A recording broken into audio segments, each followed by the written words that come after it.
Hello বন্ধুরা, তোমরা সবাই কেমন আছো? আজকে সম্পূর্ণ রকম অন্য একটা ভিডিও নিয়ে তোমাদের সামনে উপস্থিত হলাম। আমাদের ঘরে বতের ব্রাতের এই রিচুয়ালটা প্রচলিত আছে। তোমাদের কার কার ঘরে বতের ভাত রান্না করা হয় তা আমাকে কমেন্টে জানাতে পারো। দেখো, আমার বড়জা ভক্তি সহকারে ধূপবাতি জ্বালিয়ে প্রণাম করে বতের ভাতের ডেকচিটা বসালো। এরপর পানিটা যখন একটু গরম হয়ে আসলো তখন ধোয়া চালটা তাতে দিয়ে দেওয়া হলো। দেখো, আমরা একটু ভালো চাউল ইউজ করি বতের ভাতের মধ্যে। দেখো, এরপর ভাতটা যখন একটু হয়ে আসলো চুলা থেকে নামিয়ে মাড় সরানো হলো। ভাতটা সম্পূর্ণ রকম যখন ঠান্ডা হয়ে গেল তখন তাতে ভালো জল দেওয়া হলো।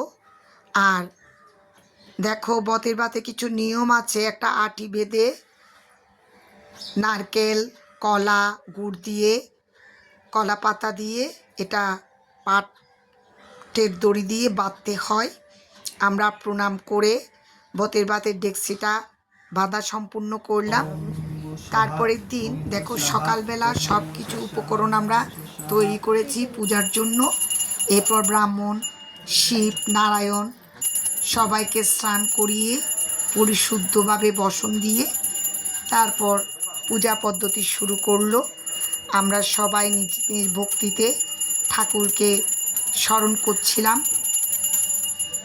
পূজা যখন প্রায় সমাপ্তির পথে তখন বতের ভাতের ডেকচিটাও আবার পূজা করা হলো।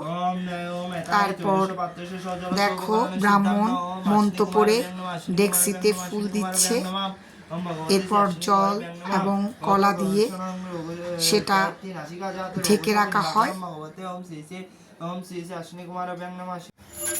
পূজার পরে ঠাকুরকে পঞ্চপ্রদীপ দিয়ে আরতি দেওয়া হয়। এরপরে কর্পূর দিয়ে আরতি দেওয়া হলো।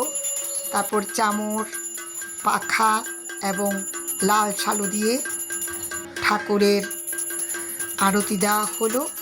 পূজা সমাপ্ত হওয়ার পর আমার যা পাঁচালি পড়লো, আমরা সবাই মিলে ভক্তি সহকারে সে পাঁচালির কথা শ্রবণ করলাম। এরপর পূজা শেষে সবাই প্রণাম করে আমরা প্রসাদ নিলাম।